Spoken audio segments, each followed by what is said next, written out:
Donc, c'est bon, l'enregistrement a commencé. Donc, je vais répéter. Alors, on va faire une petite révision sur ce qu'on a fait la dernière fois. Comme ça, vous pouvez, même si les étudiants qui n'ont pas assisté à la séance présentielle pourront suivre la séance d'aujourd'hui et faire les exercices avec nous. Donc, ce qu'on a fait la dernière fois, c'était, on a vu une motivation sur les applications, là où on utilise la théorie des graphes et plus particulièrement la recherche d'un plus court chemin. Donc, on a vu l'application de Google Maps, quelle que soit l'application ou bien le site web pour laquelle on détermine le plus court chemin d'un point vers une destination. Pareil pour le routage que vous avez déjà vu l'année dernière, la communication entre les routeurs se fait à travers la détermination d'un plus court chemin. On a vu quelques définitions principales telles que le coût d'un arc. Donc pour le problème de coloration, on a vu, on s'est intéressé au graphe non orienté. Pour le problème de plus court chemin, on va s'intéresser au graphe orienté évalué. Et donc, puisque c'est orienté, on va parler d'arc. Évalué, on va parler de la valeur attribuée à chaque arc. Cette valeur, qu'on la note CIJ, qui va être attribuée à l'arc XI, XJ, on peut l'appeler poids, on peut l'appeler coût, on peut aussi l'appeler longueur d'arc. D'accord? Donc, c'est important de connaître cette définition. Il faut faire attention, on peut avoir des poids positifs comme on peut avoir des poids négatifs. D'accord? Donc là, c'est la fonction coût qui va de A, l'ensemble des arcs, vers R et non pas R+. D'accord? Donc, on peut avoir les deux. Maintenant, si je prends un chemin que j'appelle P, qui est composé de différents sommets, la longueur de ce chemin-là va être tout simplement la somme des coûts attribués aux arcs qui composent le chemin. D'accord? Donc, ce sont deux définitions très importantes. Donc là, on a vu l'autre fois que pour ce graphe-là, on n'a pas un seul chemin pour aller de x1 à x8. Si j'emprunte le chemin x1, x2, x5, x8, je vais avoir un chemin de longueur 3. Si je vais emprunter le chemin x1, x3, x6, x8, je vais avoir un chemin de longueur 19. D'accord? Donc, il est plus long que le premier. Si j'emprunte le chemin x1, x4, x7, x8, je vais avoir un chemin de longueur 12. On a vu aussi que ce chemin, nous pouvons l'améliorer en repassant une deuxième fois par ce cycle-là. Donc, je fais x1, x4, x7, x4, x7, x8. Et donc là, de 12, je passe à 9. Donc, j'ai réduit la longueur du chemin. D'accord? Si je repasse une deuxième fois par ce cycle-là, je fais x1, x4, x7, x4, x7, x4, x7, x8. Je vais encore réduire le coût et je vais trouver 6. Autrement dit, à chaque fois que je repasse par ce cycle-là, je vais réduire la longueur du chemin. Et ainsi, je peux aller même jusqu'à moins l'infini. Donc, à chaque fois, je vais... Donc, un repassage par ce cycle-là va me coûter combien? Tapez, s'il vous plaît. Donc, lorsque je repasse par ce cycle-là, combien je rajoute?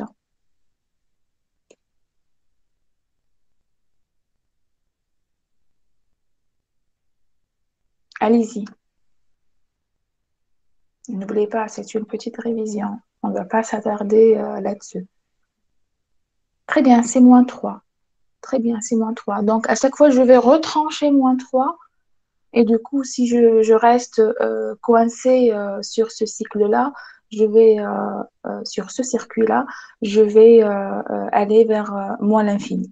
D'accord? Et ce qu'on appelle un circuit absorbant. D'accord? Donc, si je passe par ce circuit-là, je vais y rester. Je peux y rester et donc je peux avoir un chemin de longueur moins l'infini. Donc, vous voyez là, je n'ai pas un nombre fini de chemins qui vont m'amener de x1 à x8. D'accord? J'ai plusieurs chemins, une infinité de chemins. Donc là, je ne peux pas parler d'un plus court chemin puisque j'ai une infinité de chemins. D'accord? Et avec une longueur moins l'infini. Bien. Donc, une définition qui est aussi importante, c'est la définition de la distance. Tout à l'heure, on a parlé de longueur de chemin. D'accord? Maintenant, imaginons que j'ai deux sommets xi, xj. Alors, si pour de xi à xj, j'ai plusieurs chemins qui vont m'amener de xi à xj, la distance dans ce cas sera la longueur minimale à la fin e, d'accord, des chemins existants entre xi et xj. D'accord? Si je n'ai pas de chemin entre xi et xj, ça sera plus l'infini. D'accord? Donc, la définition est bien claire. Donc, la différence entre distance et longueur, la distance, c'est la longueur la plus faible. Si maintenant, il existe un chemin entre deux sommets xi et xj qui contient un circuit de coût total négatif, donc la distance sera moins l'infini. Et c'est le cas de tout à l'heure. Ici, c'est moins. Le coût total, c'est moins 3, donc c'est un coût négatif. Donc, c'est un circuit absorbant. Ce n'est pas le cas avec ce circuit-là, de coût total positif. Bien, donc un circuit de coût négatif est appelé un circuit absorbant. Une condition nécessaire pour avoir un plus court chemin, c'est l'absence de circuit absorbant. D'accord? Et le plus court chemin entre deux sommets est composé d'un ensemble de plus courts chemins. Donc, je l'ai expliqué l'autre fois. Donc, des exemples ici de distance. De x1 à x2, là, j'ai le plus court chemin, c'est 3. Je ne peux pas aller de x1 à x2 autrement. D'accord? Donc là, c'est 3. De x8 à x1, je ne peux pas trouver un chemin qui va m'amener de x8 à x1. Donc la distance, c'est plus l'infini. D'accord? Pas de chemin entre x8 et x1. Et de x1 à x8, la distance, c'est moins l'infini puisque là, j'ai un circuit absorbant.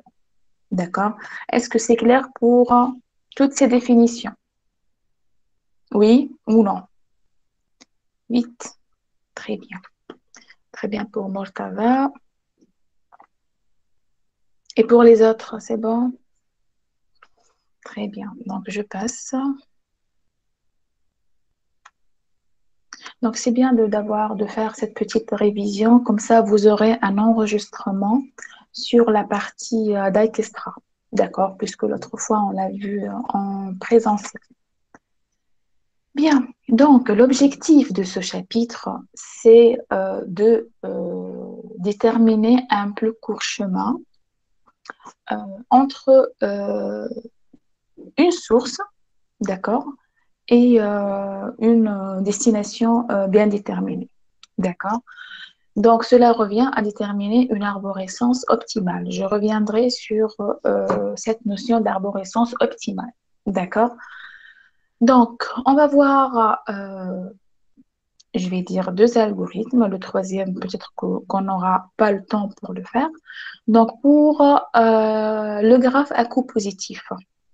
Donc, si vous avez un graphe dont tous les coûts sont positifs, on va utiliser l'algorithme de Dijkstra.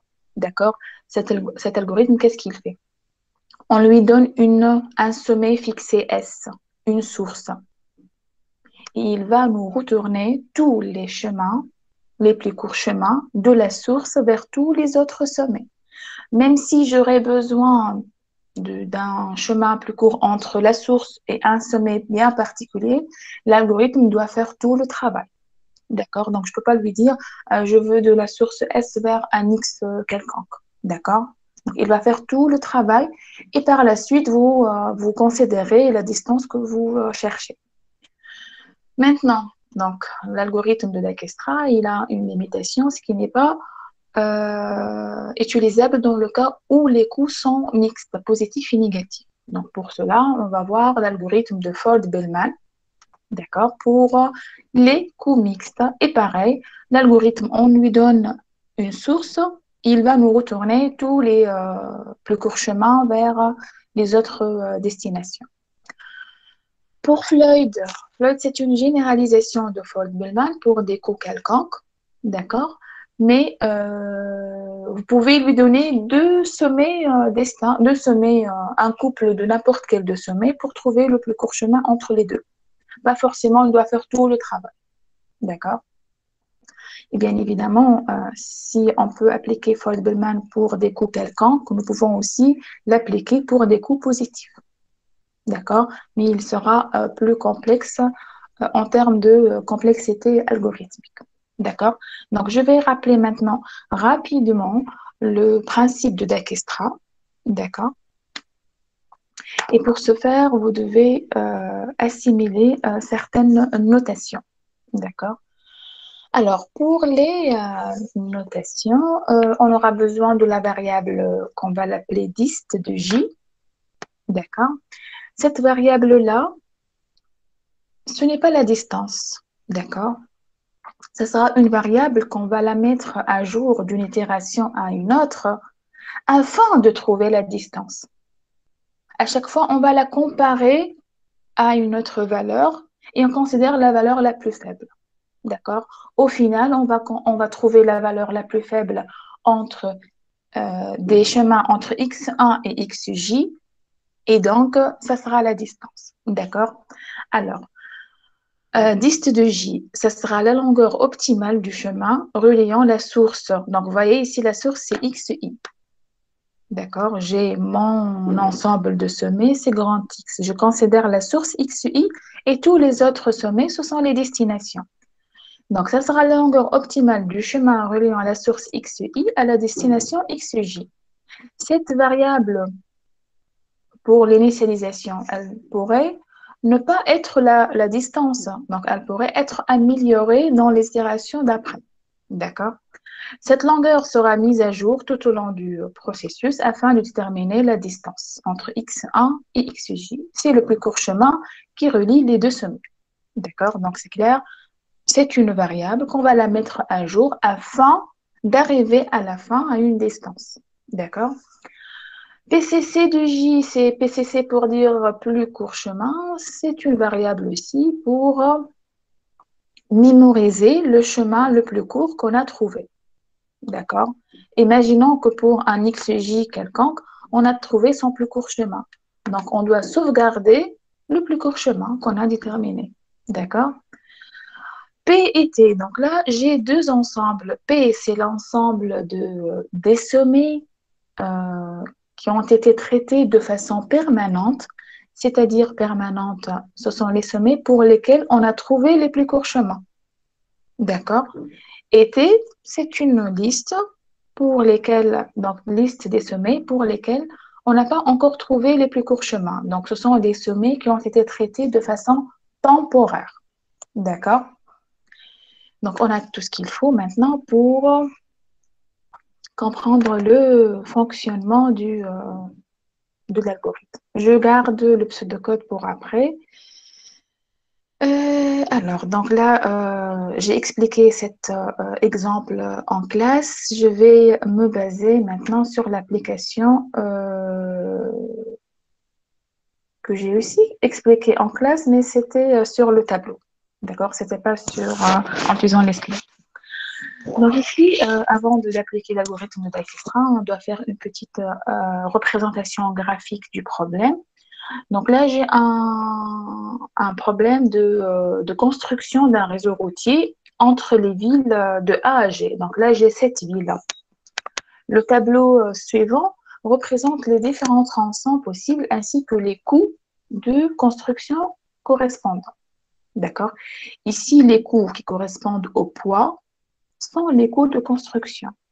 Mais en général, un coût pourrait désigner différentes choses, pourrait désigner une distance, une durée, une probabilité, un coût, une perte, un gain. D'accord? Donc, dans ce cas, c'est vraiment un coût de construction.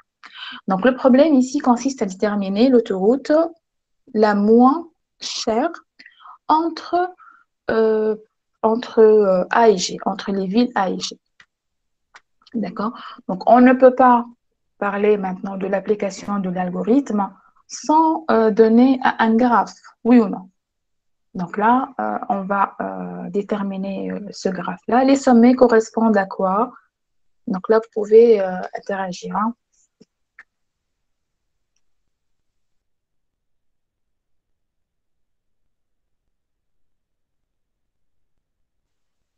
Les sommets correspondent à quoi?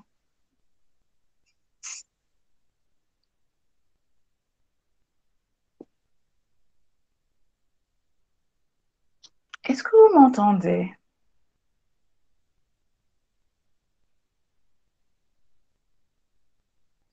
Mohamed Kerim. Donc, les sommets, ce sont les villes. Très bien. Les sommets, ce sont les villes. Et les arcs vont être les tronçons. Et les poids, ce sont les coûts. Donc là, je donne le graphe. D'accord? Et sur ce graphe-là, on va appliquer l'algorithme de Dijkstra. D'accord? Je vais l'expliquer sur cet algorithme-là pour déterminer le chemin le plus court de A à G. D'accord? Pour répondre à la question de l'exercice, on veut déterminer le plus court chemin de A à G. Mais l'algorithme, il va retourner tous les plus courts chemins de A à B, de A à C, de A à D et ainsi de suite. Bien. Alors, on va commencer l'algorithme. Donc, pour l'itération 0, c'est une itération d'initialisation. D'accord? On va initialiser la variable dist que je vous ai expliqué tout à l'heure. Alors, donc là, j'ai la source C, le sommet 1. D'accord? Et je vais attribuer à cette variable une valeur. Alors, je vais commencer par B. Je vais regarder les chemins directs, d'accord, de la source vers toutes les destinations. De A à B, j'ai un chemin direct, d'accord? Donc, je vais attribuer à cette variable la valeur de l'arc, tout simplement. Et je vais mettre 8 à côté du sommet. Alors, ce 8-là veut dire que le chemin, pour le moment, hein, pour l'itération 0, pour l'initialisation, le chemin le plus court de A à B, c'est 8. Peut-être que je pourrais l'améliorer. D'accord? De A à C. Donc là, j'ai 5. J'ai un lien direct. Je vais mettre 5.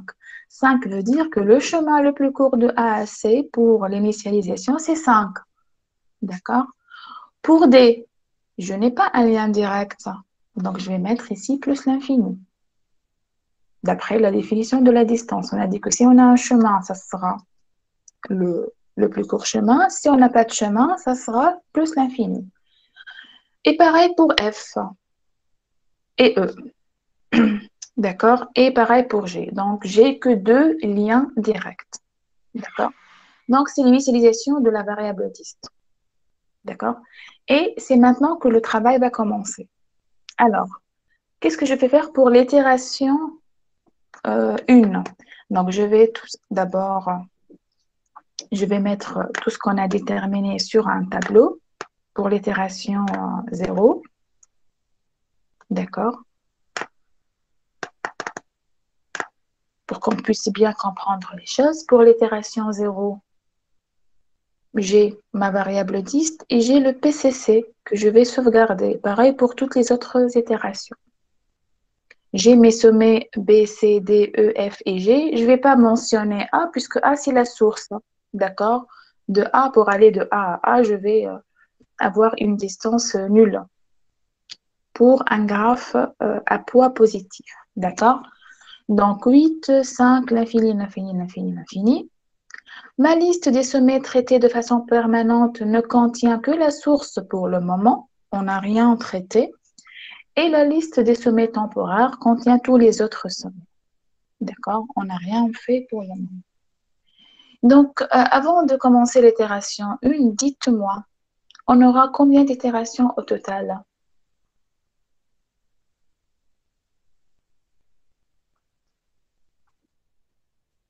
On aura combien d'itérations au total?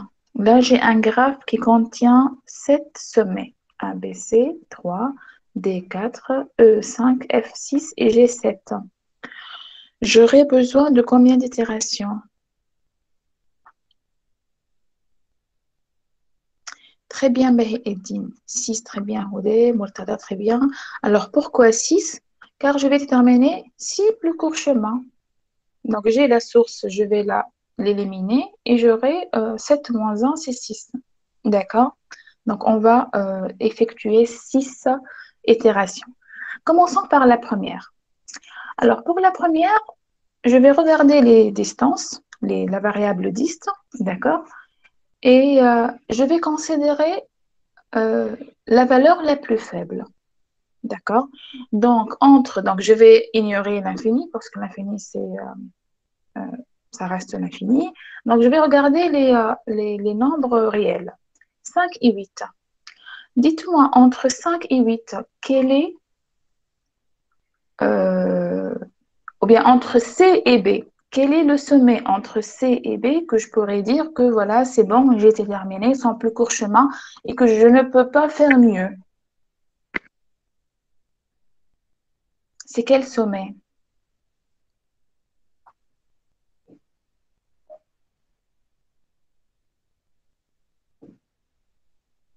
C'est le C. Très bien. C'est pourquoi? Car je ne peux pas améliorer la distance de A à C. Je ne peux pas, parce que le coût c'est 5. 5, c'est la valeur la plus faible entre 5 et 8. Oui, Wessim, mais pas que ça. Parce que si j'ai que des coûts positifs, donc je sais très bien que je vais aller si je vais aller de A à C à travers d'autres sommets, je vais rajouter un coût. Et donc, ça sera une valeur supérieure à 5. D'accord? Donc, je suis sûre que AC, c'est un plus court chemin. D'accord? Mais pour AB, peut-être que je pourrais l'améliorer. Donc, j'ai les deux possibilités. Comme je peux le garder, je ne trouve pas un chemin meilleur, comme je peux l'améliorer. D'accord? Donc, prenons le cas, par exemple, de... Comment? Hmm, Alors, qu'est-ce qu'on va faire? Juste pour vous expliquer. Imaginons qu'on a l'arc, il est dans le sens contraire, de B à C. D'accord? Donc là, j'ai le plus court chemin de A à C, c'est 5. D'accord? J'ai aussi un chemin de A à C à travers B. A, B, C. Donc là, je vais inverser le sens. Donc là, je vais avoir 8 plus 4, c'est supérieur à 5. D'accord? Donc, il n'existe pas un autre chemin de longueur plus faible, car on manipule des coups positifs. Si vous rajoutez un arc, vous rajoutez un poids, et ce poids, il est positif. D'accord? Ce n'est pas le cas avec les poids négatifs. Donc, les poids négatifs pourront compenser la valeur de l'arc. D'accord? Donc, je peux trouver un chemin, par exemple, ici, si j'avais à la place de 4 moins 4, d'accord? Je peux dire que 8 moins 4, c'est 4. Donc, je préfère aller de A à C à travers B. D'accord? Donc, le principe se base sur le fait que les poids sont positifs. Donc, pour l'itération 1, ce qu'on va faire, on va regarder la valeur minimale de la variable dist et on va considérer le sommet associé comme un sommet pour lequel on a trouvé un plus court chemin. Donc, je vais sur le tableau. Voilà, c'est le... Attendez, voilà, l'itération 1. Donc là,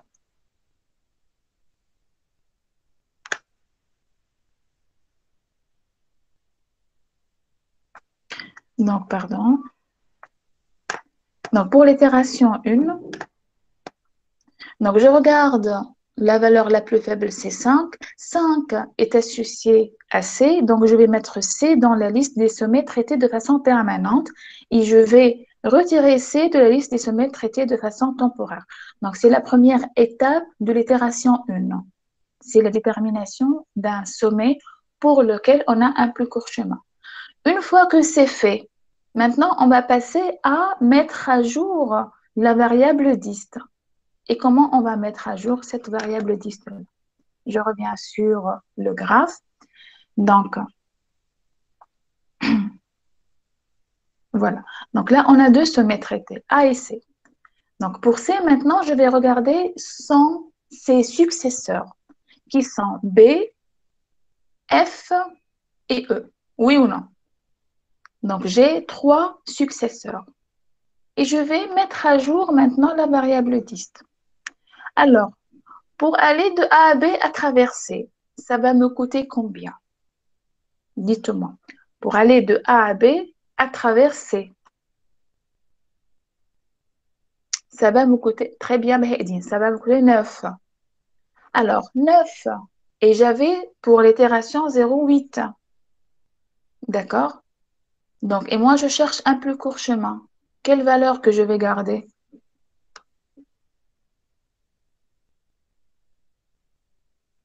8 ou 9? C'est 8. On garde la première, on garde la valeur la plus faible. Donc, pas de mise à jour pour le sommet B. D'accord? Maintenant, je vais essayer de voir la même chose avec, euh, avec F. F, alors, combien ça va me coûter si je vais de A à F à travers C? N'oubliez pas, j'avais plus l'infini ici. Hein. 7, très bien. Donc, est-ce qu'il y aura une mise à jour? Très bien. Donc, je remplace l'infini par 7. D'accord? Donc là, j'ai remplacé l'infini par 7. On va faire pareil pour E. E. Alors, je veux aller de A à E à travers C. Ça va me coûter 15. 15 est inférieur à l'infini. Donc oui, je vais mettre à jour la variable dist et donc ça sera un chemin de longueur 15. D'accord? Donc là, je vais mettre à jour cette valeur. D'accord? Et je vais mentionner tout ça sur le tableau. Il ne faut pas oublier de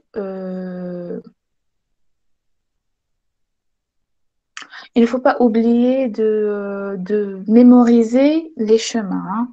Donc ici, on va faire une petite comparaison. Donc pour le C, on l'a considéré un chemin, un sommet pour lequel on a trouvé un plus court chemin. Donc je vais barrer la ligne, je ne vais plus traiter la ligne qui concerne le sommet C. D'accord? Maintenant, pour B, il n'y avait pas de mise à jour. D'accord? Donc, on a gardé le même chemin. C'est AB. Vous voyez? Bien. Maintenant, pour AD, c'était l'infini et on l'a gardé. Donc, on n'a pas traité le sommet D. Pourquoi? Car ce n'est pas un successeur du sommet C. Du sommet C, oui. Maintenant, pour E, c'est pareil. Non, pour E, on a amélioré, ça devient 15. Donc de AE, on est passé de ACE. Il faut mémoriser les nouveaux plus courts chemins. Pour F, c'était l'infini, on l'a amélioré. On a trouvé 7. Donc on a inséré C. Donc vous voyez, c'était à travers C. Et pour AG, pas d'amélioration. Juste, je vais revenir sur les deux sommets G et D. Mais je ne dois pas oublier que je suis en train de faire un résumé et non pas de répondre, de corriger l'exemple. Alors, pourquoi on n'a pas mis à jour les deux, on n'a pas traité les deux sommets D et G? D'accord? Donc, l'algorithme, c'est vrai qu'il regarde les successeurs. Mais pourquoi il ne regarde pas les sommets qui ne sont pas des successeurs? Car on va traiter D. Donc, je vais dire que je vais aller de A à D à travers C. D'accord? Qu'est-ce que je vais faire? Je vais faire de A à C. Ça va me coûter 5. Et de C à D, je n'ai pas de lien direct. Donc, ça sera plus l'infini. 5 plus l'infini, ça va me donner l'infini. Donc, pas d'amélioration. D'accord? Donc, c'est pour cela on ne considère pas les sommets qui ne sont pas des successeurs du sommet qu'on a considéré dans l'itération actuelle. Je prends le cas de G. Pas de lien direct entre C et G. D'accord? Donc, pour aller de A à G à travers C, ça va me coûter 5 plus l'infini. Pas de lien entre C et G. C'est plus l'infini. Donc, ça reste plus l'infini. D'accord? Bien. Donc, maintenant, vous allez me dire quel est le sommet qu'on va considérer.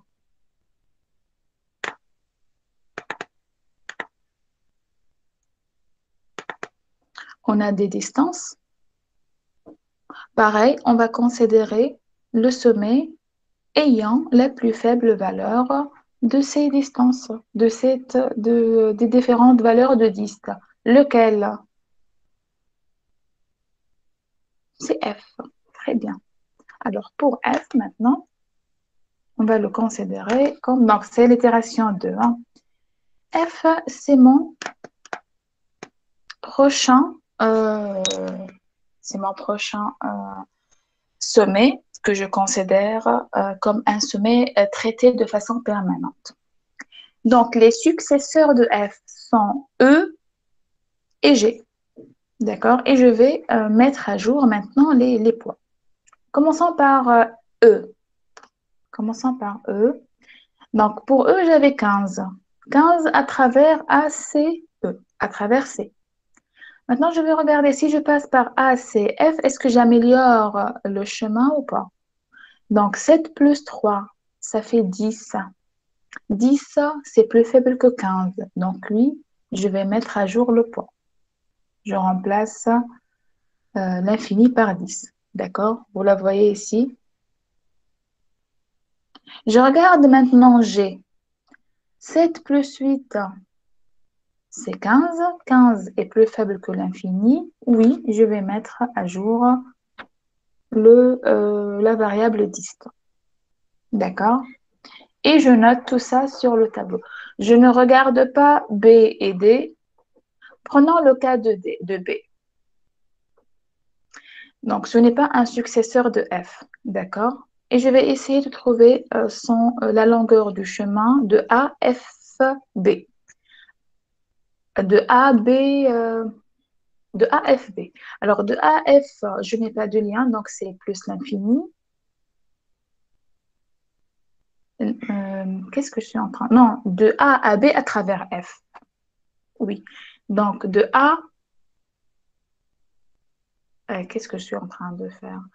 Non, de A à B à travers A, C, F et B. D'accord? Donc, je vais trouver AC, C5, CF, C2, ça fait 7. D'accord? 7 à B, je n'ai pas de lien. B n'est pas un successeur de F. Donc, ça sera plus l'infini. 7 plus l'infini, c'est plus l'infini. 8, je la compare à l'infini, ça sera plus faible, bien sûr. Donc, je garde 8. Donc, est-ce que c'est clair pourquoi on ne regarde pas les sommets qui ne sont pas des successeurs? S'il vous plaît, écrivez, est-ce que c'est clair ou pas? On regarde que les successeurs, car on est sûr on peut les améliorer. Mais les sommets qui ne sont pas des successeurs, donc tant que je n'ai pas de lien, ça sera plus l'infini. Donc n'importe quelle valeur que j'avais avant, ça sera la meilleure. D'accord? Très bien. Donc on va plus revenir sur ça. Alors on va mentionner ce qu'on a trouvé comme nouvelle valeur sur le tableau. Il ne faut pas oublier de mémoriser le chemin qu'on a trouvé. Hein. Donc, pour AB, ça reste toujours 8. C'est un lien direct. D'accord?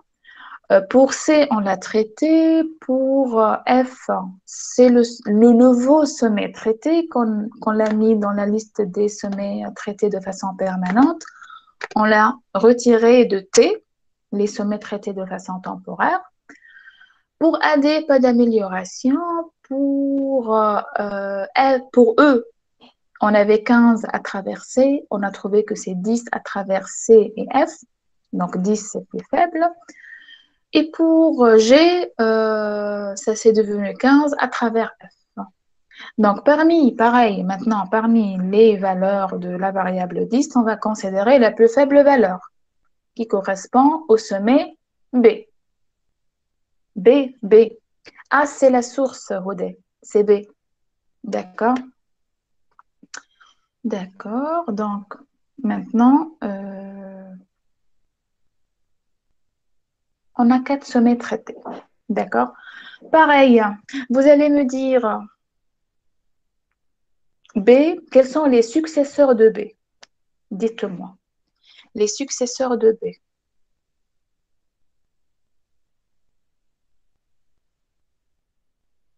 D, F. Très bien. Est-ce qu'on va traiter F? Est-ce qu'on va le traiter F? Non, car il est déjà traité. Donc, dorénavant, on va regarder les successeurs du sommet qui n'ont pas encore été traités de façon permanente. Il ne reste que le sommet D. D'accord? Pour D, est-ce qu'on va améliorer les choses ou pas? Dites-moi.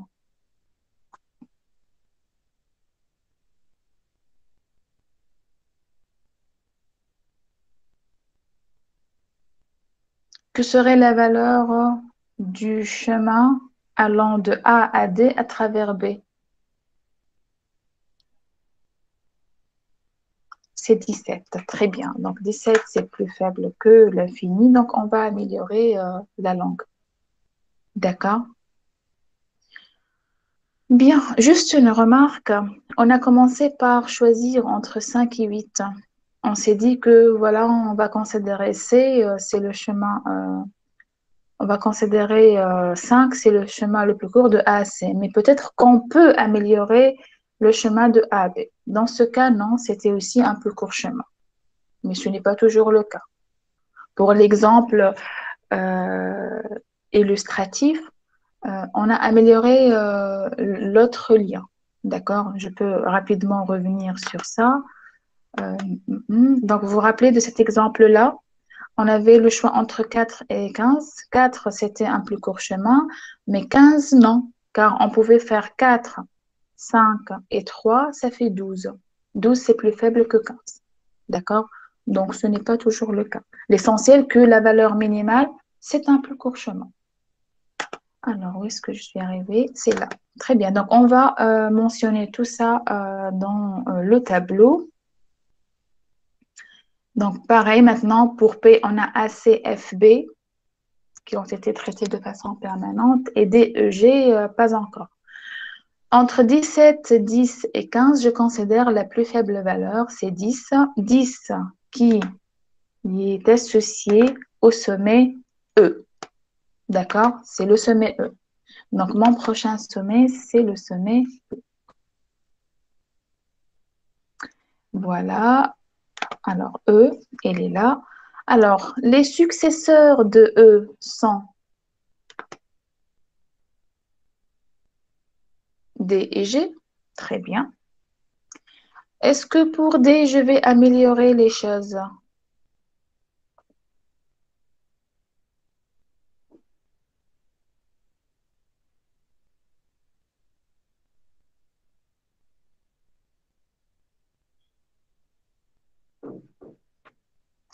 Je répète, est-ce que pour D, je vais trouver un nouveau chemin de longueur plus faible que 17?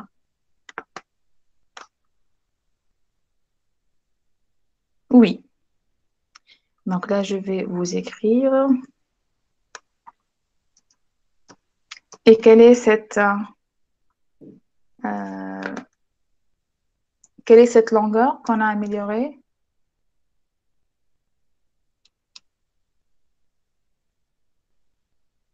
C'est 16, très bien.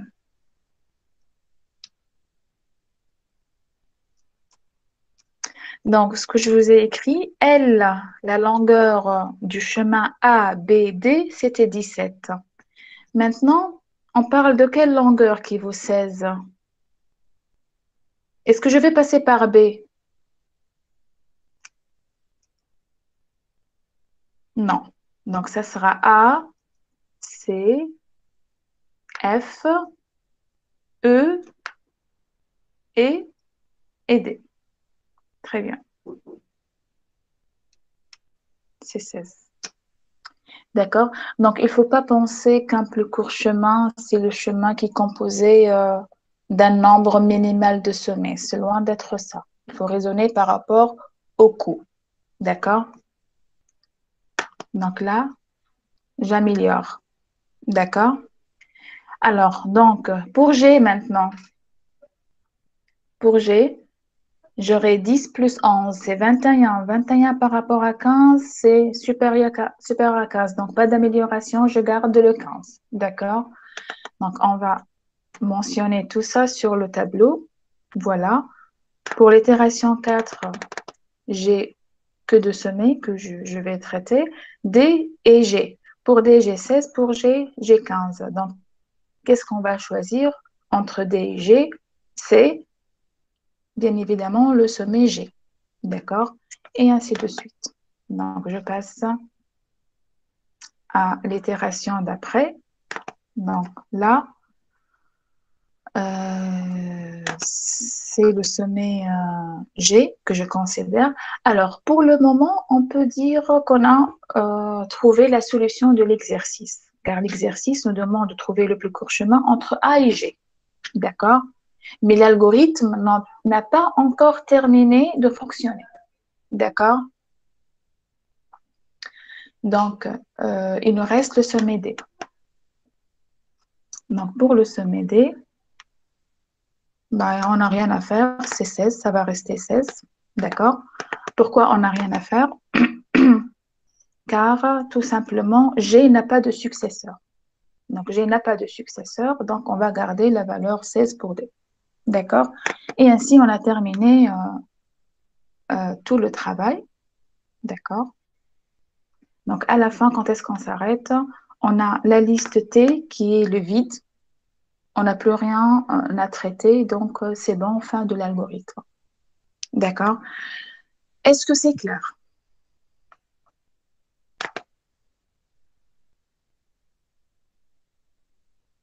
C'est bon pour tout le monde? Je vais revenir sur le pseudocode pour l'expliquer très, très, très rapidement. Elle est là.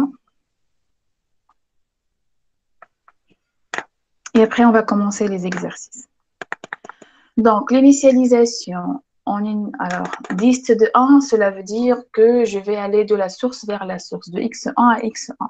D'accord? C'est 0. D'accord?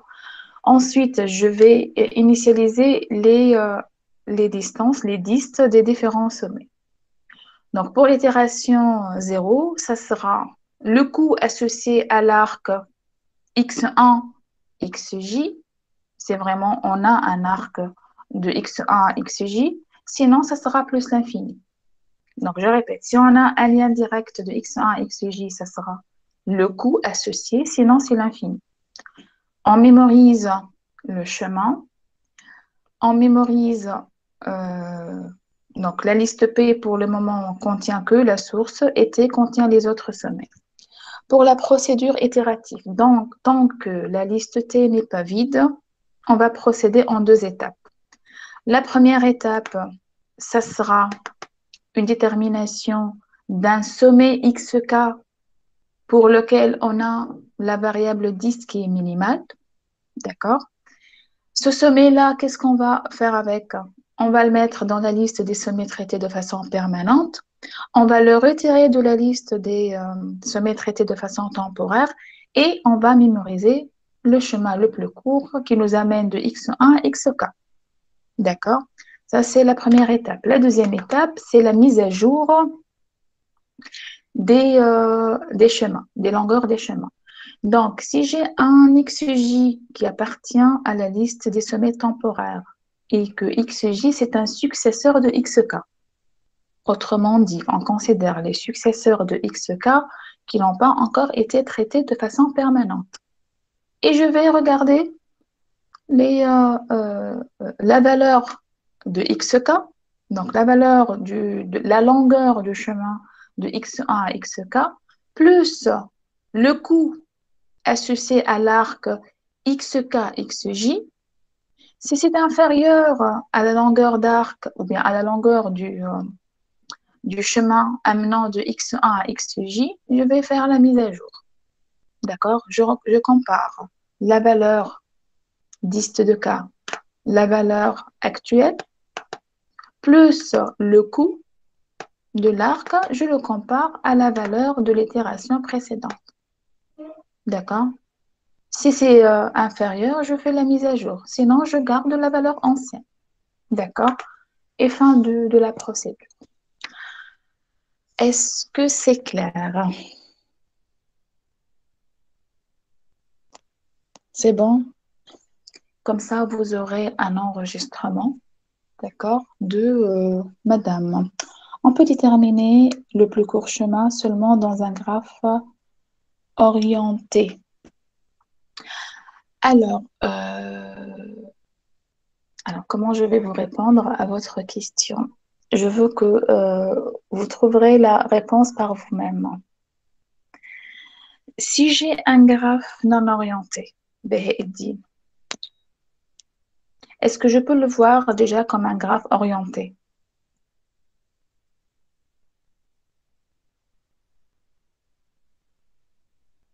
Non. Est-ce que vous êtes d'accord avec Beheddin? Donc, Beheddin, là, je vais mettre le premier exercice qu'on va corriger ensemble. Ce graphe-là, Beheddin, c'est un graphe qui correspond, qui traduit un réseau social. D'accord? Je le vois très bien, c'est un graphe qui n'est pas orienté. Est-ce que je peux le considérer comme un graphe orienté? Beheddin a dit non. Est-ce que vous êtes d'accord?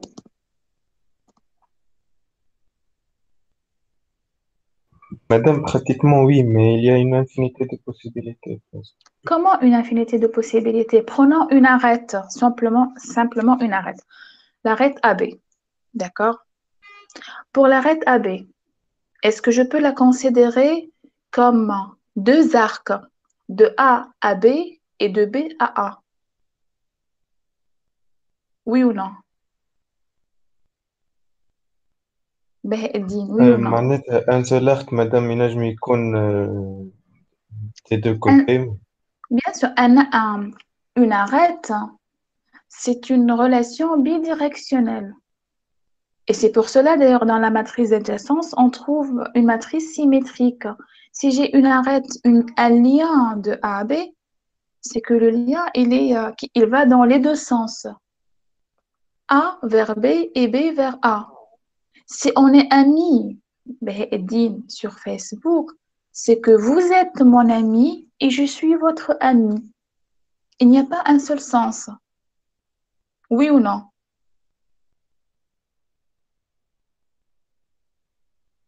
Et donc, j'espère que j'ai répondu à votre question. Donc, un graphe qui n'est pas orienté, on peut le voir comme un graphe orienté.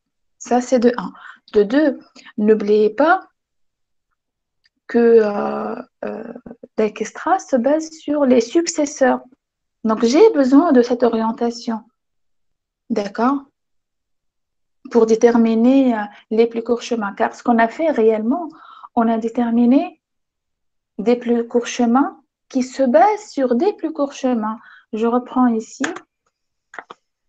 Alors, je reprends. On n'a pas vu l'arborescence optimale.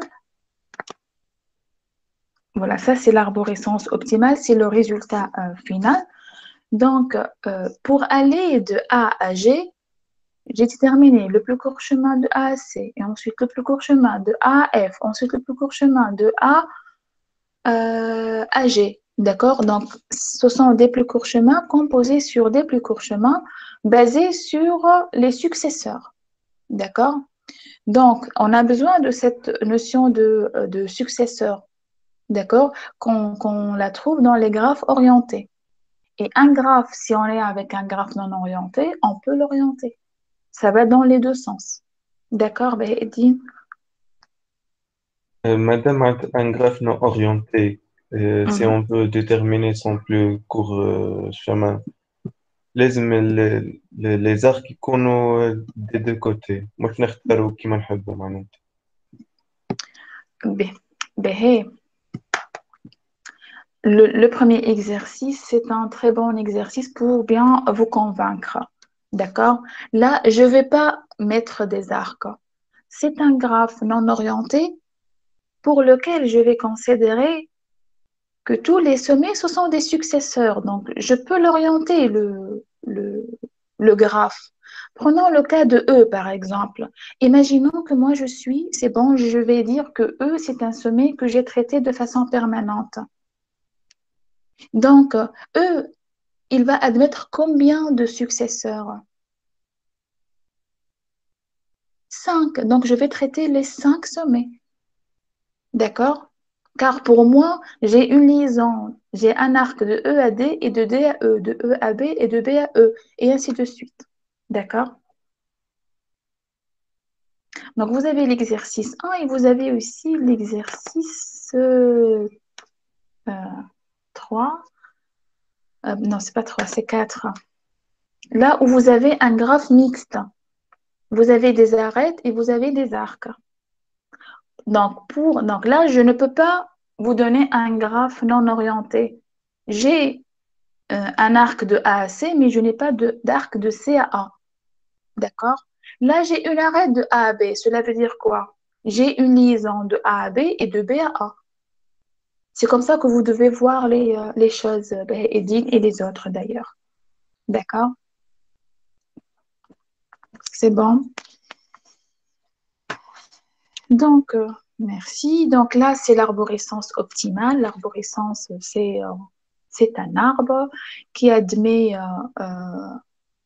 une racine, c'est la source. Et de cette racine-là, je peux aller vers n'importe quel sommet de façon unique. D'accord? Et donc, A admet comme descendants B et C. Ce sont les descendants de A. D'accord? C admet un seul descendant, c'est F. Et F admet deux descendants, G et E. Et E admet un descendant, c'est D. D'accord? Donc, pour aller de A à G avec le moindre coût, ou bien c'est une autoroute qu'on va construire, on va aller de la source, ou bien de la racine vers le descendant C. On va regarder F, c'est le descendant de C. Et après, aller vers G, qui est le descendant de F, F le descendant de C, et C le descendant de la racine. D'accord? C'est l'arborescence optimale. Donc, je ne peux aller de A vers n'importe quel sommet que de façon unique. Je n'ai pas le choix. Je n'ai pas de retour. Je n'ai pas de cycle ou bien de circuit qui va me permettre d'avoir plusieurs chemins pour aller d'un sommet à un autre. Non, c'est une arborescence. Je peux aller d'un sommet à un autre avec une seule façon. D'accord?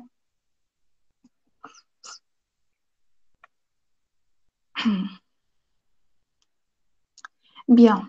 Donc, on va passer maintenant à la correction des exercices et on va corriger deux exercices. Le premier, c'est ce que je vous ai donné comme homework et que personne ne l'a fait à part Mehdi. Je ne sais pas s'il est là ou pas. Mehdi, je ne sais pas. Euh, Peut-être que non. Et alors, c'est noté pour vendredi. Et donc, vous ne le faites pas que vendredi.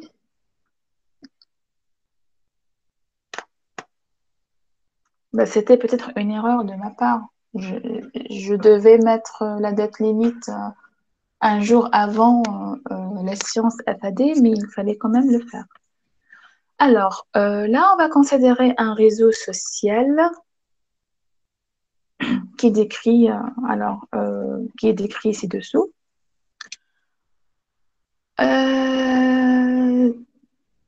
Donc, qu'est-ce qu'on veut déterminer? C'est le parcours de A à H composé d'un nombre minimal de liens. D'accord? Donc là, je veux aller de A à H avec un nombre minimal de liens. Donc là, on ne peut pas commencer directement à travailler, on doit bien définir les choses. Là, je ne vois pas un graphe orienté, je ne vois pas un graphe valué. Donc là, on doit faire apparaître ce graphe orienté, évalué. Donc, on doit donner un sens d'orientation et aussi, on doit déterminer les poids, car là, je ne vois pas de poids. Donc, dites-moi, quels sont les poids que nous allons attribuer aux aux différents arcs? Car AB, ce sont deux arcs, de A à B et de B à A.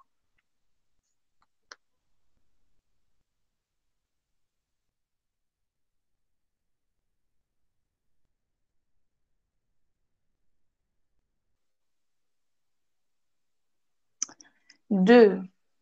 Pourquoi c'est deux?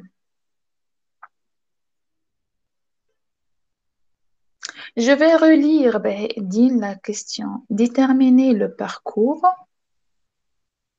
de A vers H composé d'un nombre minimal de liens. Qu'est-ce que ça veut dire un nombre minimal de liens? Qu'est-ce qu'on cherche à déterminer? Le nombre minimal de liens. Et un lien veut dire quoi? Un arc, oui ou non? C'est un arc. Donc, cela veut dire quoi? Donc là, j'ai un lien. Je cherche le nombre de liens. Comme si je vais attribuer des poids à ces arcs-là. Et chaque poids va correspondre à quoi? Lorsque vous dites Inès et Odile, lorsque vous dites 3, 3 veut dire quoi? Que vous avez utilisé combien d'arcs pour aller de A à H? C'est 3. 3 liens. Très bien. Donc, j'ai un premier lien, un deuxième lien et un troisième lien. Et comme pour le problème de la recherche du plus court chemin, on détermine le plus court chemin et donc une somme de coûts.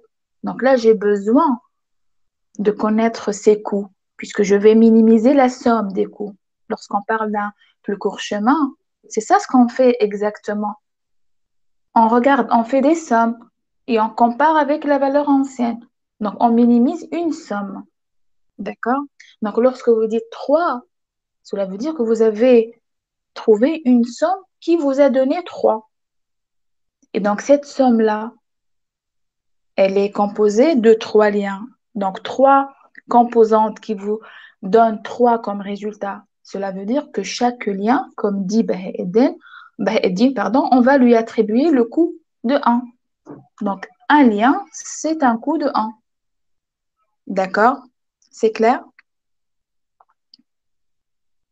Donc, maintenant, qu'est-ce qu'on a? On a un graphe orienté. D'accord? Chaque arête, on la regarde comme deux arcs opposés. Et c'est orienté, il est pondéré de façon uniforme. Chaque, chaque arc, on va lui attribuer la valeur 1. D'accord? Et maintenant, on peut appliquer Dijkstra. C'est bon? Donc, ne pensez pas que vous allez trouver des problèmes tout prêts à être résolus par Dijkstra ou bien n'importe quel algorithme que vous allez étudier. Il faut savoir comment transformer le problème de telle sorte que vous le ramenez aux hypothèses de l'algorithme, d'accord? Et après, si c'est possible, bien sûr, ce n'est pas toujours le cas. Et après, vous appliquez directement l'algorithme. Donc, pour la première question, on veut déterminer le parcours composé par un nombre minimal de liens. Pour la deuxième question, le parcours composé d'un nombre minimal de sommets. D'accord? Alors, je vais vous laisser le temps d'ici la fin de la correction de la première question pour trouver cette relation entre lien et sommet, que vous la connaissez déjà. Bien. Donc, nous passons à la correction. Pour répondre à la première question, il suffit de voir le graphe comme un graphe orienté évalué dont la valeur de chaque arc est unité. Et ensuite, on applique l'algorithme de Dijkstra pour déterminer le plus court chemin de AH. Bien sûr, l'algorithme de Dijkstra ne va pas vous donner directement le plus court chemin de AH. Il doit déterminer tous les plus courts chemins de A vers toutes les autres destinations. D'accord? Itération 0. Donc, on va commencer par attribuer les valeurs initiales. Je commence par A, qui est la source. Ensuite, pour B, quelle est la valeur que je vais attribuer à la longueur du chemin à B?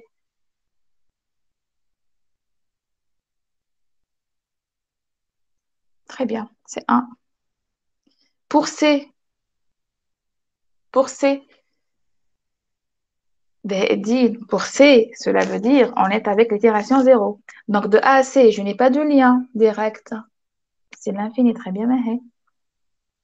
Très bien, Santos. D'accord. Pour D, ça sera 1. J'ai un lien direct. Pour E, pardon, c'est l'infini. Pour F, c'est 1. Pour G, c'est l'infini. Et pour H, c'est l'infini. Donc, encore une fois, si j'ai un lien direct, ça sera 1. Pas de lien direct, c'est l'infini. Bien, donc on va mentionner tout ça sur le tableau, mais avant, dites-moi, on aura combien d'itérations?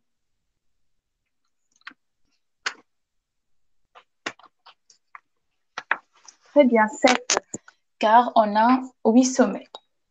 Très bien. Donc, on va mentionner tout ça. Donc, pour les tableaux, je fais toujours un zoom, car ça devient très petit avec des itérations, avec un nombre d'itérations très élevé. Donc, voilà. Très bien. Donc, on n'a que le sommet A qui a été traité et les autres A traités. Donc là, j'ai 1, l'infini, 1, l'infini, 1, l'infini, l'infini. Donc là, je peux choisir, puisque la valeur minimale se répète 3 fois. D'accord? Donc, vous pouvez commencer par n'importe quel sommet. D'accord? B, D ou F. D'accord? De toutes les manières, si je commence par B, pour l'itération, les 2 itérations d'après, je vais devoir traiter D et F. D'accord? Si je commence par D, je vais traiter B et F. Et ainsi de suite. Pourquoi?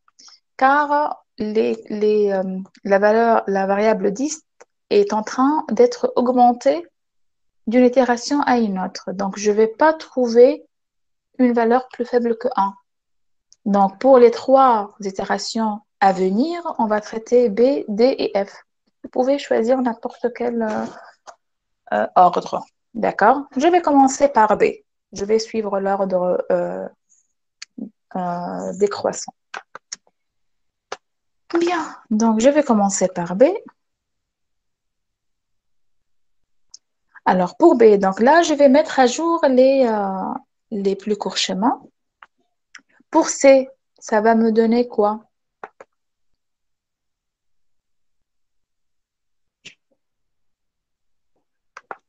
Pour C, est-ce que je garde l'infini?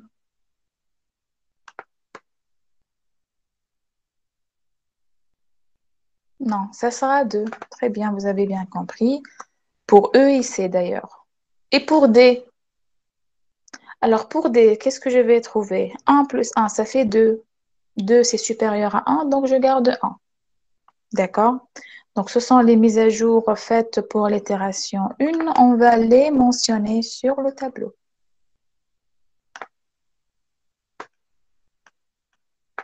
D'accord? Donc, vous voyez, là, on a augmenté.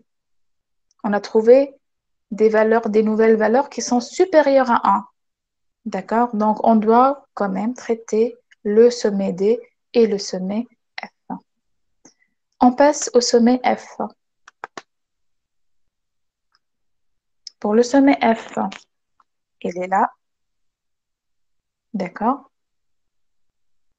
F ou D? C'est D plutôt qui est le... Attendez, parce que là, je dois suivre CD. Je vais suivre ce que j'ai mentionné sur les slides.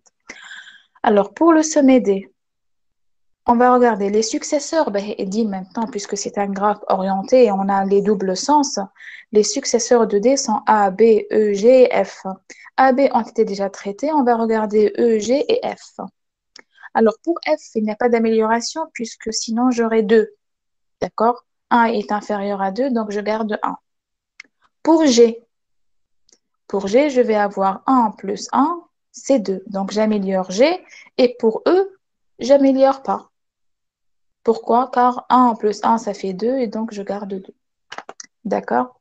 Donc voilà, j'améliore que G. De l'infini, je passe à 2. Bien. Donc on mentionne tout ça. Donc vous avez compris le principe. D'accord? Donc il nous reste encore le sommet F qui n'a pas été traité et avec une valeur faible, c'est 1. D'accord? Je passe maintenant à F.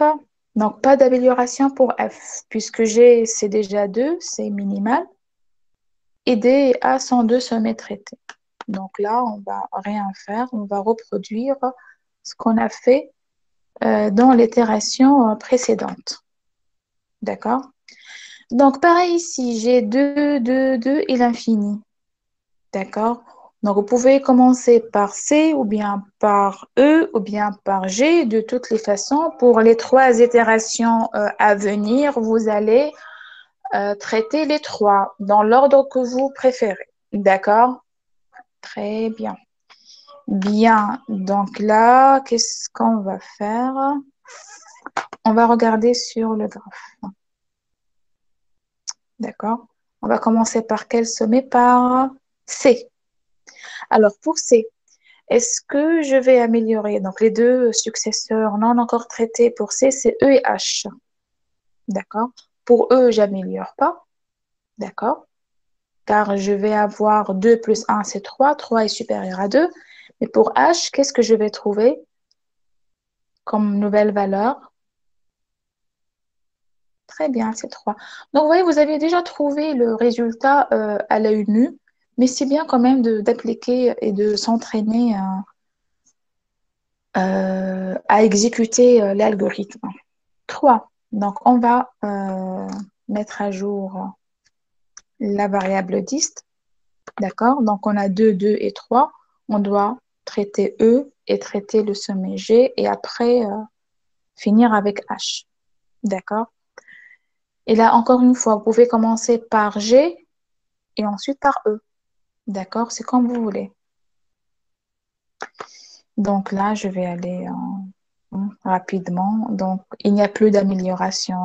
Par exemple, pour G, là, je vais trouver 2 plus 1, c'est 3. Non, là, c'est traité.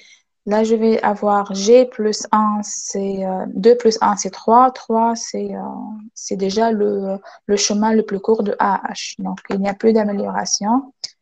Voilà, on termine. Donc, cela veut dire quoi? Que pour aller de A à H, on a besoin de 3 liens minimum, de 3 arcs pour aller de A à H. D'accord? Alors, dites-moi maintenant, si on a trouvé un chemin le plus court, le chemin le plus court qui est composé de 3 liens. Alors, le chemin le plus court qui est composé d'un nombre minimal de sommets sera lequel? Est composé par combien de sommets? 3, ce sont les liens. D'accord? Mon plus court chemin, c'est le chemin A, B, C et H. Et d'ailleurs, il n'est pas le seul, hein. Il faut faire attention. On a A, D, E, H, c'est 3. A, F, G, H. Donc là, la différence réside au niveau du choix du premier sommet traité dans l'itération 1. On a commencé par B, on a trouvé A, B, C, H. Si on commençait par D, on pouvait trouver A, D, E, H. Et si on a commencé par F, on pourrait trouver A, F, G, H. D'accord? Donc là, la question, ce n'est pas de déterminer l'unique chemin. La question était de trouver un plus court chemin qui est composé d'un nombre minimal de liens. Donc, la question, c'est combien de liens au minimum j'aurais besoin pour aller de A à H. C'est 3. Maintenant, combien de sommets j'aurais besoin au minimum pour aller de A à H? Vous avez la réponse, s'il vous plaît. La réponse est devant vous. C'est 4 sommets, Odette. Très bien. Donc, j'ai A, B, C, H, qui est composé par un nombre minimal de liens. Donc, si j'ai un graphe de n sommets, j'aurai n-1. Non, pardon. Si j'ai un graphe composé de n-1 liens, c'est pas un graphe, un chemin. Je m'excuse, un chemin. Si j'ai un chemin composé de n sommets, il sera automatiquement composé de n-1 liens ou arêtes ou arcs, c'est comme vous voulez. Donc, c'est 4. Très bien. Donc là, le plus court chemin pour aller de A vers H est composé de 3 arêtes. Donc, vous voyez, je n'ai pas précisé le chemin car ce n'est pas ça la question. La question, c'est le nombre minimal de liens. Donc, 3 arêtes, donc c'est 4 sommets pour répondre à la question 2. Donc, c'est vrai que c'est un exercice qui est un peu facile, mais c'est bien de le faire pour pratiquer l'algorithme, pour l'exécuter à la main. D'accord? Est-ce que vous avez des questions? Oui ou non? مدام Oui, c'est son dessus. déjà بعثت لك أنا البارح l'exercice. ما ما ريتش يا سندس. بعثوا لي par mail لا في الكلاس روم. في Classo. Bah, je vais vérifier. C'était correct de votre réponse ou pas? Bah, très bien, mais juste je vais vérifier. Peut-être, mais là, peut-être vous l'avez. Attendez, je vais vérifier. Hein.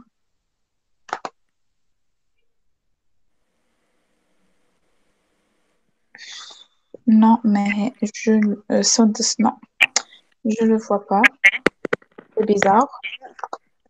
خاطر انا جاني معناها سي بون تبعث ويقول لي كان تحب تقول لي معناها شنو نقول لك؟ يقول لي معناتها كان نجم انيولي لا غوميز وكها. Non, franchement, je trouve pas. Je trouve que le travail de Mahdi, et c'est tout. Bah, je vais regarder. Ouais, que le travail de Mahdi. Mais je sais pas pourquoi. Oui. Mais il faut vérifier. Hein, il faut vérifier. Est-ce que ça a été déjà transmis ou pas? Bon, c'est pas grave. De toute façon, vous pouvez le refaire. Hein, redéposer votre travail. D'accord? D'accord. Bien. Donc, ben, c'est très bien d'avoir essayé, d'avoir consacré du temps à faire les exercices. Alors, pour l'exercice 2, il est un peu délicat. Pourquoi? Car là, on a euh, une modélisation à faire. Donc, ce n'est pas comme pour l'exercice 1, vous avez le graphe et c'est bon, vous appliquez directement l'algorithme. Là, il faut faire très attention à la modélisation. D'accord? Donc, soyez maintenant attentif et il faut me suivre. D'accord? Donc, l'énoncé de l'exercice, c'est là, on a une société offshore qui a besoin d'une voiture de service pour une durée de 5 ans. D'accord? Au début de sa première année, pour t égale à 0, la société achète une voiture neuve et au début de chaque année t, elle a la possibilité ou bien de garder la voiture durant l'année t, t plus 1, ou bien de la vendre au prix V de I. Avec I, c'est l'âge de la voiture au moment de la vente. مدام Oui. ديزولي ما نرى في شيء انا. Est-ce que j'ai arrêté le partage? Bah, bah, oui. D'accord.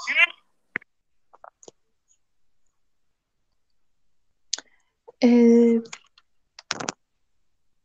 bah, Sound, je reçois un mail pour me dire que votre travail a été envoyé en retard, mais en principe, je dois le recevoir. خاطر توا عاودت انيوليت وعاودت بعثت. Ah, d'accord, mais alors je l'ai reçu. مم. C'est bon, vous voyez? لا سي بون توا. Bien, très bien. Donc là, je répète, la société a besoin d'une voiture de service pour 5 ans, d'accord, pour une durée de 5 ans. Au début de sa première année, pour t égale à 0, la société achète une voiture neuve et au début de chaque année t, d'accord, elle a la possibilité ou bien de garder la voiture pour l'année t, t plus 1, par exemple pour la deuxième année, pour t égale à 2, elle a la possibilité de garder la voiture pour l'année t, t plus 2, donc t, t plus 1, donc c'est 2, 3, de la deuxième année à la troisième année, ou bien de la vendre au prix V de I, avec I, c'est l'âge de la voiture au moment de sa vente, et acheter une autre nouvelle voiture au prix P de T. Donc, je répète, pour une année donnée, l'entreprise a la possibilité ou bien de garder la voiture pour l'année T, T plus 1, ou bien de la vendre et d'acheter une autre. D'accord? À la fin de sa dernière année d'activité, la société va revendre sa voiture et elle ne va pas racheter une autre. Le coût annuel de maintenance d'une voiture dépend de son âge, I, au début de chaque année, T. Il est désigné par M de I. Par exemple, si je garde la voiture pour 2 ans, d'accord, je dois payer des frais de maintenance, d'accord? Les frais de maintenance pour la première année, plus des frais de maintenance pour la deuxième année, d'accord? Les valeurs P de T, V de I et M de I étant supposées actualisées à la date T. L'objectif maintenant est de déterminer une politique qui permet à la société de bénéficier d'une voiture durant les 5 années de ses activités avec un coût global minimal. D'accord? Donc, on se pose la question, est-ce que c'est mieux d'acheter une voiture et de la garder 5 ans, tout en sachant que je vais chaque année payer des frais de maintenance cumulatifs, ou bien peut-être que je vais l'acheter pour t égale à 0, je vais la vendre pour t égale à 1 et acheter une autre. D'accord? Donc déjà, le fait de la vendre, je vais perdre. J'ai une charge à payer. D'accord? Et après, payer les maintenances pour les années de 1 à 2, de 2 à 3, et ainsi de suite. Donc, comment prendre cette décision? On achète une seule voiture ou bien chaque année, j'achète une voiture et je vends ma voiture et j'achète une autre. Quel est le bon choix à faire de façon à ce que l'entreprise payera moins ou bien elle va dépenser moins d'argent? D'accord? Donc, pour la première question, montrer que l'objectif revient à déterminer un plus court chemin entre deux sommets particuliers dans un graphe qu'on précisera. D'accord? Donc là, on doit modéliser le problème sous forme de graphe orienté évalué et dire quel est le chemin le plus court à considérer, à déterminer. D'accord? Pour ce faire, nous devons d'abord déterminer et identifier les sommets. Que seront les sommets? Et aussi, que serait la relation entre deux sommets? Le coût entre deux sommets, qu'est-ce qu'il va être? D'accord? Je vous écoute. Quels sont les sommets?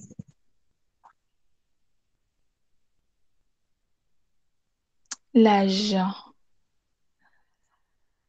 L'âge ou bien les années, Mohamed Kerim?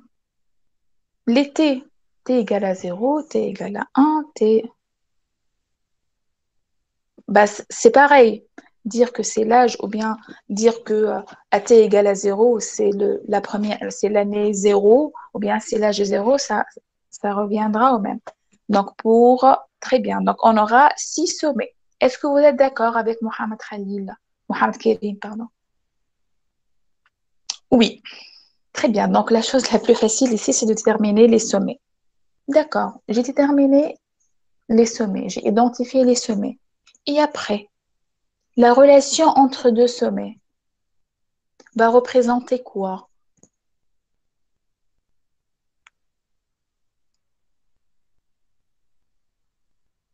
Les arcs, qu'est-ce qu'ils vont représenter?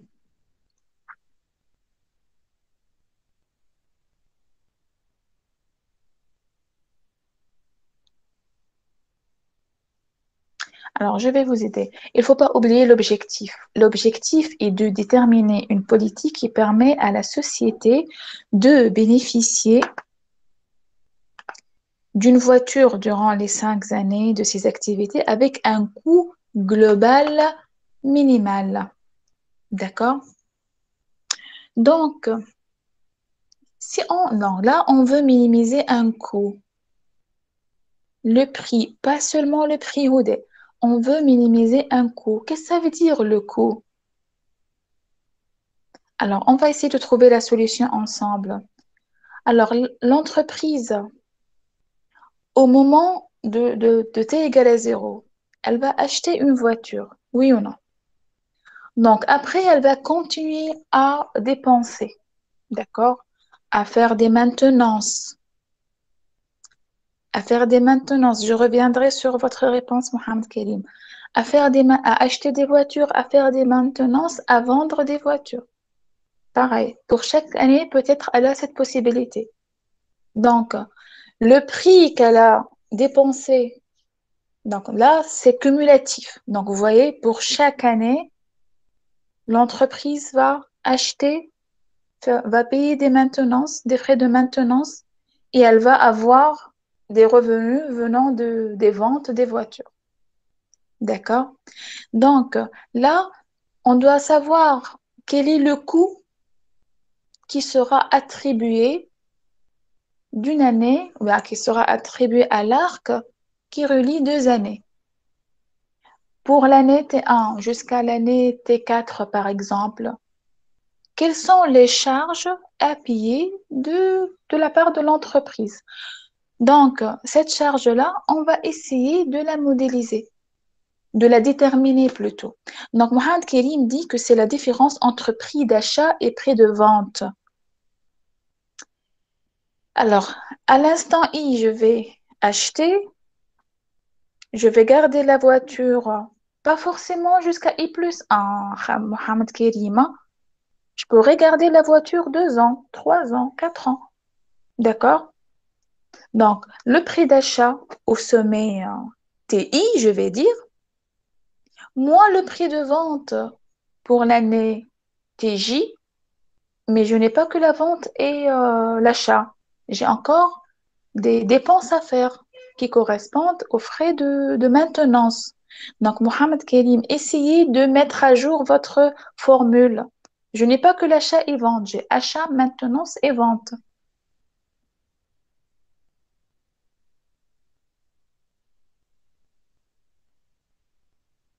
Bah, utilisez A, M et V pour faire achat pour A pour achat, V pour vente et M pour maintenance. Quelle est la relation qui lie ces trois? Achat, maintenance et vente. La différence plus le coût de maintenance. Donc, ça sera achat plus maintenance moins vente. Alors, au contraire, Mortava, achat plus coût moins vente, puisque la vente, elle est toujours, coûte moins cher. Le prix de vente, c'est toujours moins cher que le prix d'achat. D'accord? Et donc, maintenant, la relation entre deux sommets, c'est le coût, c'est la charge à payer qui est achat plus coût de maintenance moins la vente. D'accord? Donc, on va essayer de modéliser tout ça. Donc, l'objectif, c'est de minimiser les charges durant les 5 années d'activité de l'entreprise. D'accord? Les sommets, ce sont les années, vous les avez bien identifiés, T0 à T5. Les arcs, ce sont les charges. C'est le coût de passage d'une année à une autre. D'accord? Donc là, on va déterminer ce coût-là qui correspond au poids de l'arc TI-TJ. Alors TI, c'est l'année TI. TJ, c'est une autre année, pas forcément I plus 1. Donc, je peux avoir ici 2 et 5, par exemple, 2 et 4. D'accord? Alors, en TI, qu'est-ce qu'on a à faire en TI? On peut acheter une voiture au prix P de TI. Oui ou non? Comme vous l'avez déjà mentionné. D'accord? Donc, pour TI, là, je vais acheter une voiture. B. Ensuite, entre TI et TJ, avant de la vendre en TJ, j'ai des maintenances à faire. Je dois payer combien de maintenance? Combien de frais de maintenance? Donc là, je vais mentionner de TI à TJ, j'ai des maintenances à faire. Combien de maintenance?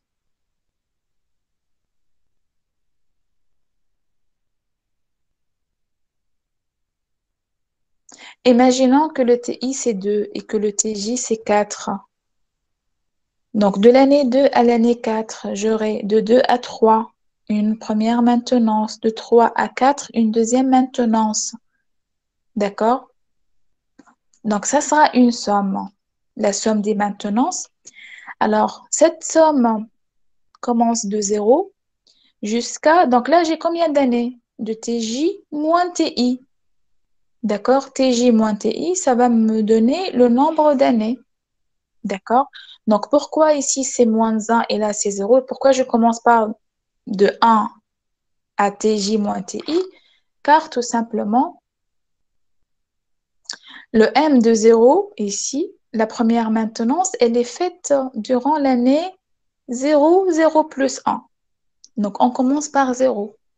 D'accord? L'indexation ici, selon les données, ça commence par 0. D'accord? Donc, pour la première année, ça sera M de 0, car c'est en fonction de T. D'accord? Bien. Donc là, on a vu l'achat, la maintenance et en TJ, qu'est-ce qu'on va faire? On va vendre la voiture.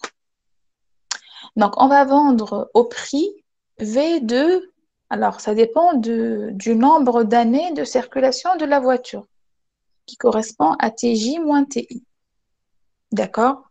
Donc, ça sera de la CTI, C2, TJ, C4. Donc, ça sera 2 ans. Je vais la vendre au prix V de 2. D'accord? Alors, maintenant, ce coût CIJ, comment on va le déterminer? Donc, ça sera achat plus maintenance moins la vente. D'accord? Et ce n'est pas n'importe quelle vente, donc vous avez ici les indices. D'accord? Donc, il faut bien les respecter. Donc, ainsi, on a trouvé la formule CIJ pour calculer les poids associés à chaque arc. Est-ce que c'est clair?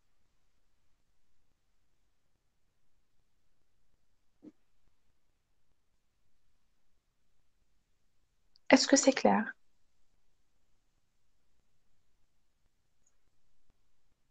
Odé, qu'est-ce que vous n'avez pas compris? Odé, je suis l'entreprise.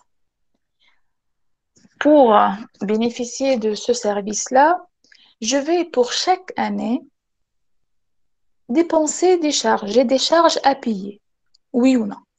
Donc, si je prends le T0 à T1 pour la première année, qu'est-ce que j'ai à dépenser? Pour la première, imaginons que j'ai acheté, on a acheté la voiture à T0 et je vais la vendre à T1. J'ai cette possibilité, d'accord? Qu'est-ce que j'ai à payer? D'accord? Pour la première année, j'ai acheté la voiture au prix P de 0 plus une maintenance. Là, je n'ai pas 200 plus une maintenance car c'est une seule année. Donc, je vais payer le prix de la voiture plus le prix de la maintenance et je vais la vendre en T1 après une année. Donc, moins le prix de vente. Donc, je vais perdre nécessairement. D'accord? Déjà, le prix d'achat moins le prix de vente. Donc, il y a une différence. Et avec la maintenance, je vais encore perdre. D'accord? Donc, on est en train de modéliser ce coût de charge à payer d'une année à une autre. Et l'objectif, c'est de réduire cette charge-là au minimum pour bénéficier du service de cette voiture de service durant les 5 années avec un coût minimal. D'accord? Ce qu'on est en train de faire, c'est de déterminer la charge à payer d'une année à une autre pour que par la suite, on détermine un graphe pour lequel on va appliquer l'algorithme de Dijkstra pour déterminer le plus court chemin.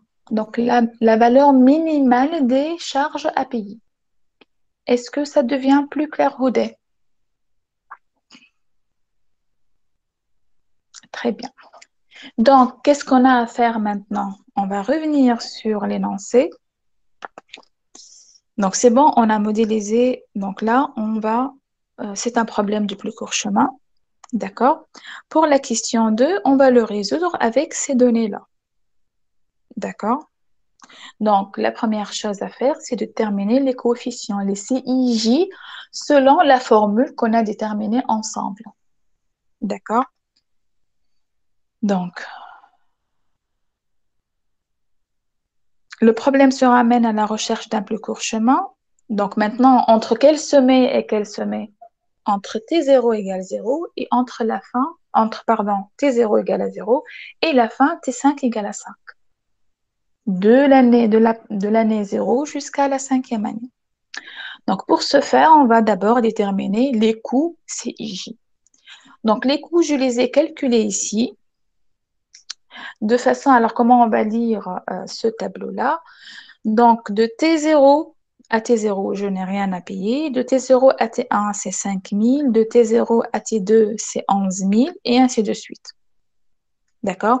Mais bien sûr, je vais vous montrer, je prends le cas de T1 à T4.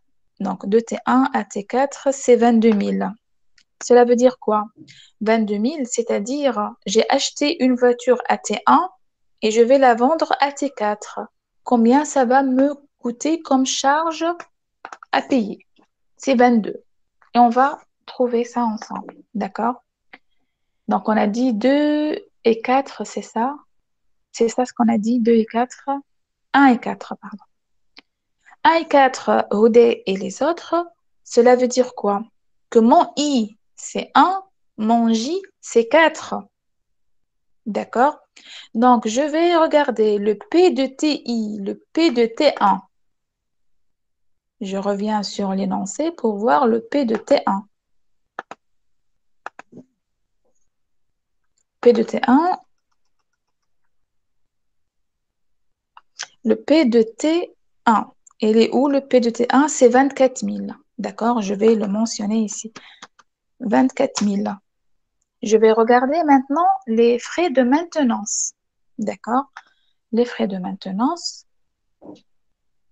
Alors, j'aurai une somme de 0 jusqu'à 4 moins 1 moins 1. Cela veut dire quoi, 4 moins 1 moins 1? 4 moins 2. Donc, je vais aller de 0 à 2. Donc, ça sera M de 0 plus M de 1 plus M de 2. Je reviens sur l'énoncé. Je vais additionner à 24 000 M de 0 plus M de 1 plus M de 2. M de 0, c'est 2000. M de 1, c'est 3000. Et M de 2, c'est 5000. D'accord? Et là, j'ai mes 24 000. Donc, à 24 000, donc les 24 000, c'est le prix d'achat. Prix d'achat pour T égale à 1. 3 plus 2 plus 5, 10 000. 10 000 prix à la fin X. C'est le c'est la maintenance.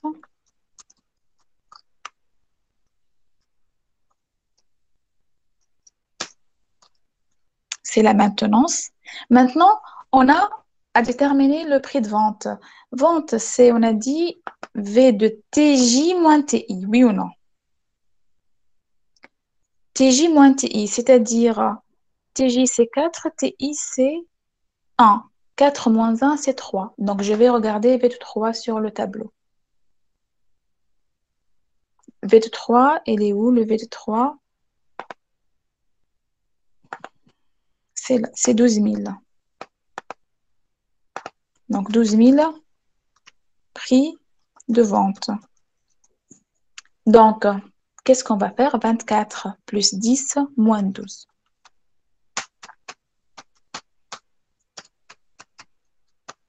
Et ça va vous donner combien? 34 000 moins 12, c'est 22 000. Est-ce que c'est clair? Et vous faites ça pour tous les autres coûts. C'est bon? C'est clair? Donc, cela veut dire quoi? J'ai acheté la voiture après une année à 24 000. J'ai gardé la voiture de l'année 1 jusqu'à la 4e année. Donc, ça m'a fait 3 ans avec la même voiture. Pour les 3 ans, j'ai à payer des frais de maintenance, M20, M21, M22, et je vais la vendre en T4. C'est ça. Donc, je vais perdre 22 000. C'est clair? Très bien. Donc, maintenant, c'est bon. Alors, vous pouvez vérifier tous les autres coûts, hein. Nous pouvons ainsi donner le graphe qui décrit le problème en question. Donc, c'est le graphe. Alors, pour ce graphe, alors, de T0 à T1, le coût, c'est 5 000. C'est-à-dire, j'achète la voiture en T0, je la vends en T1. J'ai 5 000 à payer. Je l'achète à T0, je la vends à T2, je vais payer 11 000. De T0 à T3, c'est 20 000 et ainsi de suite. D'accord? Ce qu'on a traité, c'était de T1 à T4, c'est 22 000. D'accord? Alors maintenant, comment aller de T0 à T5 avec le moindre coût? Regardez, si j'achète la voiture à T0, je la garde jusqu'à T5, je vais payer 41 000. Donc, c'est la solution la plus simple. Je fais rien, je l'achète, je paye les maintenances et je la garde jusqu'à la fin du service. Est-ce que c'est la bonne solution? On va voir que non. D'accord? Donc, maintenant, on va appliquer l'algorithme de Dijkstra pour déterminer le plus court chemin de T0 à T5. Donc, avant d'appliquer, donc maintenant c'est bon. Tant qu'on a bien modélisé le problème, on va arriver à trouver la solution avec Dijkstra. Vous l'avez bien compris, l'algorithme. Mais ce qui est important, c'est la modélisation. Une modélisation correcte implique un résultat correct. Une modélisation erronée ou bien qui est fausse, ça va vous donner un résultat qui est faux. D'accord? Bien, donc, la source, c'était 0.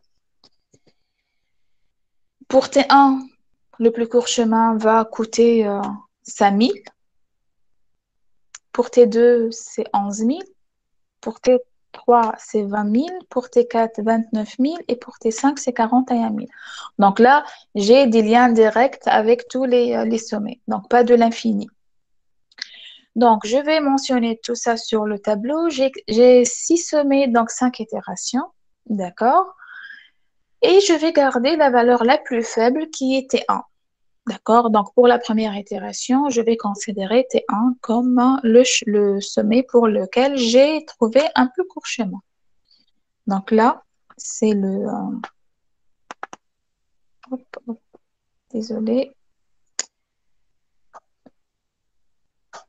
Attendez. Voilà.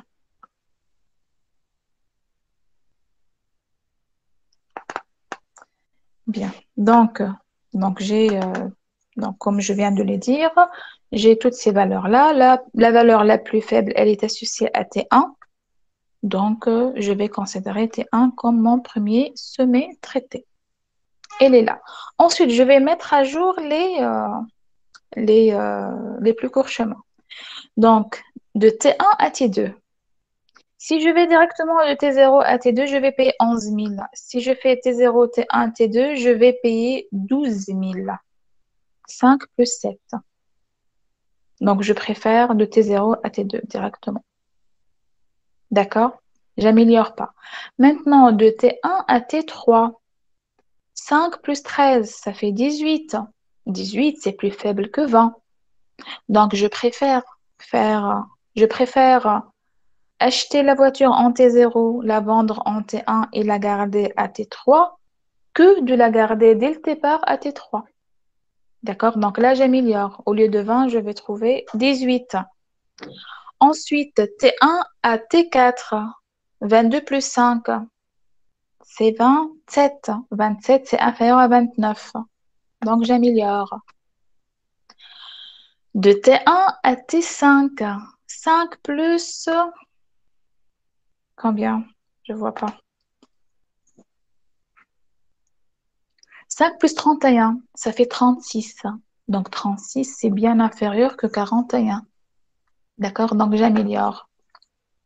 Donc vous voyez, déjà, le fait de vendre la voiture en T1 et la garder jusqu'à T5, on gagne 5 000. C'est pas plus loin.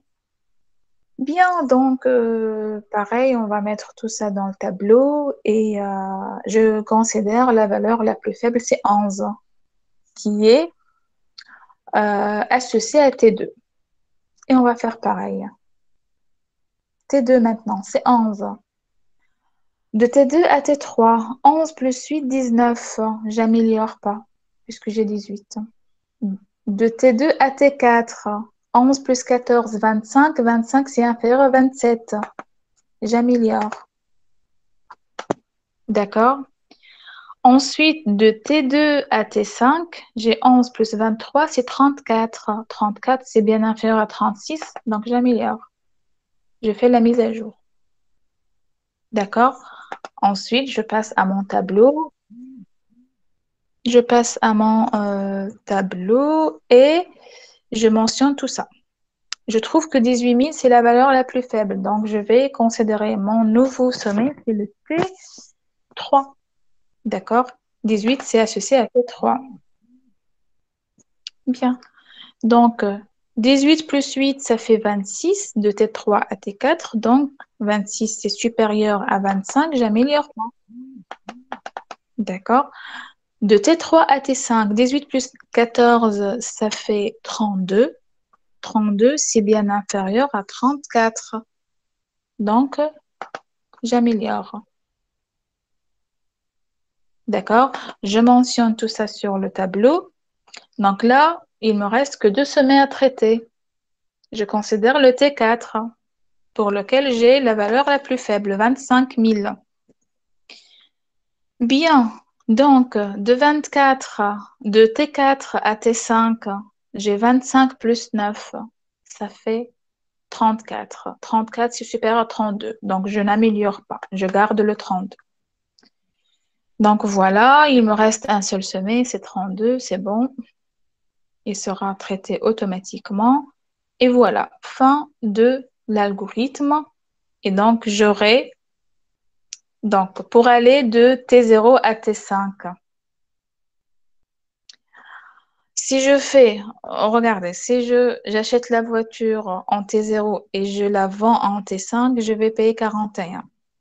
Si je fais T0, T2, ensuite T2, alors, qu'est-ce qu'on a trouvé? Non, je fais T0, T1, ensuite T1, T3, ensuite T3, T5, je vais payer 32 000. La différence, c'est pas peu, c'est 9 000. D'accord? Donc, le chemin le plus court de T0 à T5, il est donné par T0, T1, T3, T5. Cela veut dire quoi? Qu'on a acheté combien de voitures? Trois voitures en T0, en T1 et en T3. Donc, pour la période de 5 ans, on a utilisé 3 voitures. D'accord? Ce qui nous a donné le coût le plus faible. D'accord? C'est amusant quand même comme exercice, non? Donc là, vous voyez l'utilité des choses. L'utilité de la théorie des graphes, l'utilité des mathématiques, de l'informatique, de l'optimisation algorithmique. Alors, des questions? Est-ce que tout va bien?